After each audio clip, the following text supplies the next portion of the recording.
j'ai été obligé de quitter le Rwanda. À l'époque, j'étais député à l'Assemblée nationale de transition pour le Parti socialiste rwandais.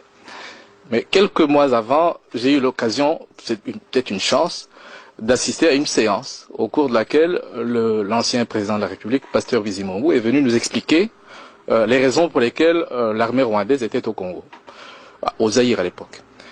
Il a amené avec lui une carte et il nous a expliqué dans une séance qui était à huis clos jusqu'à quel niveau le Rwanda précolonial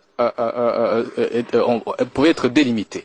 Et donc il a montré qu'une partie du territoire du Congo actuel, d'après lui, revenait au Rwanda. Il a même parlé plus tard à la presse de la nécessité d'une seconde conférence de Berlin. Ce ne sont pas des fictions, ce sont des déclarations politiques actées.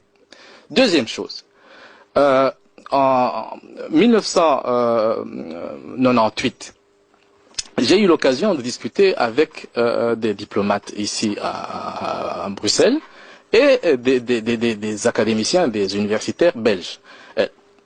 Des deux types de discussions que j'ai pu avoir, il y a au moins un académicien, un universitaire belge qui a parlé de la nécessité de l'établissement d'un État tampon entre le Rwanda et le Congo, comme solution, d'une part, à l'instabilité du Kivu, et d'autre part, à l'instabilité du Rwanda. L'État tampon devra servir à absorber le trop-plein de population rwandaise qui ne peuvent pas trouver de la place au Rwanda. C'est un projet qui existait depuis avant la colonisation. C'est pas une fiction. Il y a eu un mouvement, un organisme précolonial qui a été, je veux dire, colonial, qui a été mis en place par la tutelle belge pour transférer de façon organisée des populations du Rwanda vers le Congo. Donc c'est une chose qui est là, qui existe.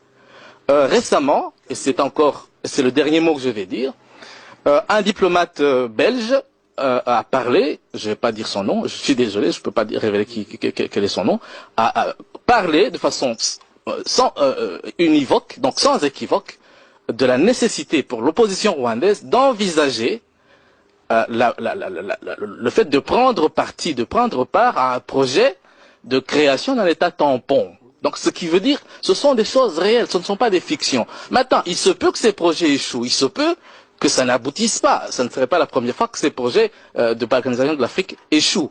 Et honnêtement, les FDU sont totalement défavorables à ce type de projet, et ici, je les dénonce avec force. Nous avons été invités en Allemagne par une église allemande, et lors de cette rencontre, il se trouvait là-bas des responsables politiques allemands qui nous ont demandé ceci, qui nous ont dit ceci.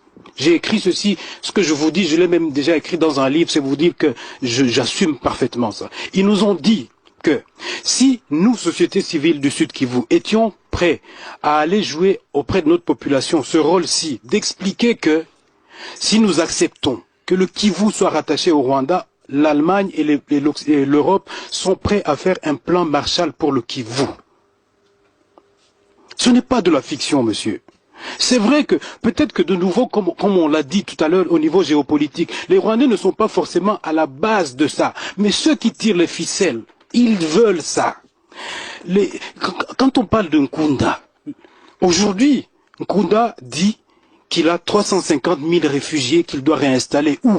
Là où il a déjà évacué plus d'1 million de personnes, 1 million de déplacés qu'il y a au Kivu aujourd'hui. Vous le savez très bien. Les conditions de la kosovisation avancent petit à petit. Et ça échappe à la population, aux Tutsis, aux Bashi, aux Hutus, aux Banande, etc. J'en termine avec la question de la gouvernance. Si vous voulez qu'on parle de la gouvernance, cher monsieur du CNDP, on peut être d'accord peut-être sur le fait qu'à Kinshasa, la bonne gouvernance qui est pas. Mais est-ce que ça vous donne le droit de prendre les armes?